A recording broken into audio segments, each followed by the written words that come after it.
Fire Chief Paul Walker of the Cayman Islands Fire Service provides further insight on the landfill fire that began this morning. At 9:52 this morning, Cayman Islands Fire Service were mobilised to a fire in a metal waste facility on the landfill site. Central Station were mobilised and West Bay and Frankstown were put in on standby. On arrival, crews were faced with a challenging fire given the hazardous nature of the mixed waste materials, the winds we were experiencing, and they deployed using defensive firefighting tactics and sectorising the incident to contain the fire. Despite the challenges, Chief Walker assures all crews, including the Royal Cayman Islands Police Service, Hazard Management, and the Department of Environmental Health, have the situation under control. But the public must play their part for safety. Wind conditions are challenging, and I would reinforce the safety messages that have been circulating, which say if you are affected by the plume, please close your doors and windows and turn off your air conditioning units. And if you are experiencing discomfort or breathing difficulties, please do self-evacuate and find a place of safety. I want to say it's certainly too early to speculate on the cause of the fire, but we will work to fully extinguish the fire and prevent any reignition and thoroughly investigate the cause with our partners so that we can learn any control measures that may prevent reoccurrence in the future. The fire has been contained to the waste metal area at the landfill to reduce chances of mixed waste. 25 firefighters, 3 tankers, 2 rapid intervention vehicles, 2 trailer pumps, and the helicopter are all on the scene. Hazard Management partners with Cayman Islands Fire Service to ensure the landfill is dealt with as safely and effectively as possible. Director of Hazard Management, Cayman Islands, Danielle Coleman. We've also got some very good monitors in our office, so things like situational awareness, we can see what the traffic's doing. We're also helping with resources, so getting food and refreshments out to the actual firefighters and police on the scene. And masks as well. We're working early on with masks. And again, helping with public education messaging, because obviously having a unified message is very, very important. One other thing is just making sure that if by chance it did increase, that shelters are on standby. So, for example, we do have 2 shelters potentially on standby if the situation warrants it, and that would include an animal shelter as well. The Red Cross and the John Gray High School. Okay. And the John Gray High School would be an animal shelter. The Royal Cayman Islands Police Service is also in this joint effort. Acting Superintendent Brad Ebanks. We're looking at public safety, traffic diversions, and if need be, help with the evacuations of personnel. Just want to say at this time, the southbound lane into Georgetown is currently closed. The northbound lane remains open. This has caused some congestions on Eastern Avenue, West Bay Road. Just avoid any unnecessary travel. If there's anything that can be left for later on today or even tomorrow, I would prefer if you do that. Cayman Islands Fire Service Fire Chief Paul Walker expects crews will be on site well into the night. The Chief Medical Officer, Dr. John Lee, reports that 388 COVID-19 tests have been carried out since this was last reported on Wednesday, March 24th. 1 was positive. The individual is a traveler who tested positive following routine screening. They will remain in isolation until considered recovered. The number of people in isolation, either at a government facility or in their homes as required by the Medical Officer of Health, is 867. The total number of COVID-19 vaccines administered to date is 44,061. So far, 28,605, that's 44% of the estimated population, have received at least 1 dose of the Pfizer-BioNTech vaccine, with 24% having completed the 2-dose course.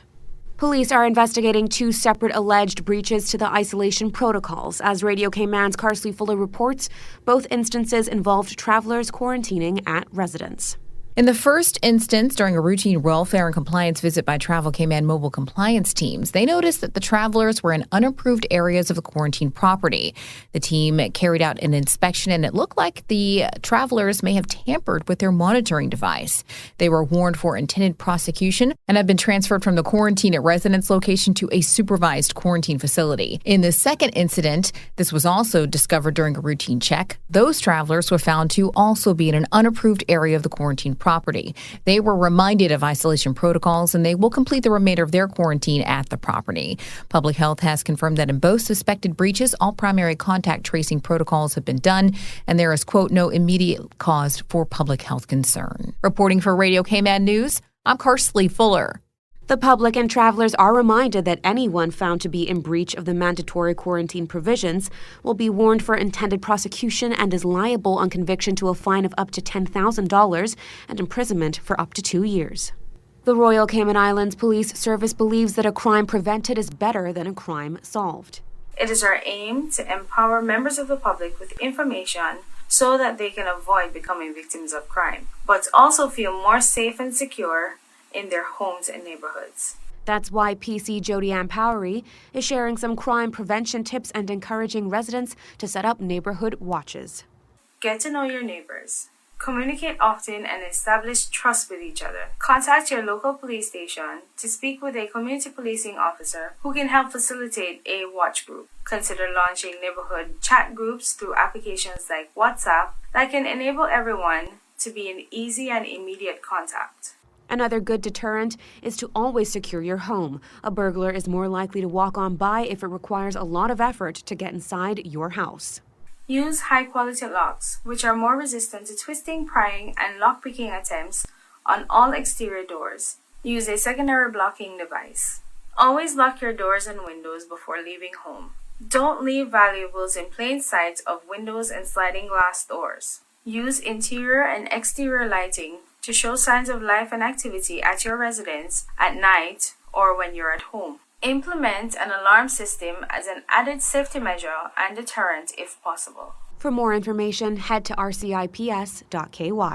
Winners have been announced in the Best in COVID-19 online photo exhibition. Here's Radio Cayman's Shanda Gallego with more.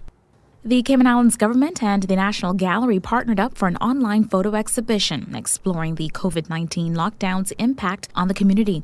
There were 3 main categories: family time indoors, nature and outdoor time, and community. There were top 3 scores and were selected from 72 entrants. Only a few points separated the top 3 in each category of the competition. In the family time indoors category, which attracted 22 entries, top scores were Maggie Jackson with Feeling a Little Upside Down, Jim Gates with Kai, and Anya Dakers with New Perspective. In the nature and outdoor time category, which received a total of 26 entries, the top scores were Lisa Reed with Our Street, Our Bubble, Heather Holt with Beyond Blue, and Shane Edwards with Evening Fishing on Coxon Bank. In the last category, community, which had 24 entries, the top 3 were Claire Burchell, along with Graziela Portela with #StayHomeCayman, Tony Walton with Disconnection, and E. Lennon Christian with Sunrise Service.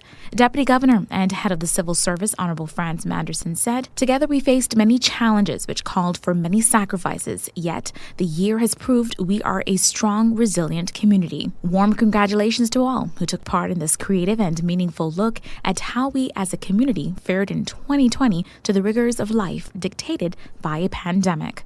The entire exhibit, including the top scores, can be viewed on the gallery website, that is www.nationalgallery.org.ky, in the exhibitions section. Shanda Gallego, Radio Cayman News. The Civil Service College conducts a 3-day training trip to the BRAC to lead professional development workshops aligned with government's core competency framework. Here's Radio Cayman's Paul Akal with more. Learning and Development Manager Lance Barnes, Leadership and Management Training Facilitator Zoe Davies, and L&D Facilitator Peter Goff delivered 5 workshops on the number of topics, including understanding conflict management in the workplace, innovation and change, understanding organizing and delegating, planning change in the workplace, presentation skills, developing yourself and others. A total of 71 certificates were awarded for completion of the workshops, with some staff participating in more than one session. Feedback received included very informative and enthusiastically presented. A highlight was understanding how important communication is to change. Every manager in Cayman BRAC should do this training. The Civil Service College is continuing its core competency workshops in Grand Cayman. For Radio Cayman News, I am Paul Akal. From March 29th to April 1st for children ages 4 through 10, keep your kids entertained and educationally engaged this Easter break with Village Montessori's spring camps. The camps include activities such as outdoor play, Lego challenges, mindfulness exercises, cooking lessons, and daily STEAM-focused projects, with prices ranging from $45 for a half-day session to $280 for a full week.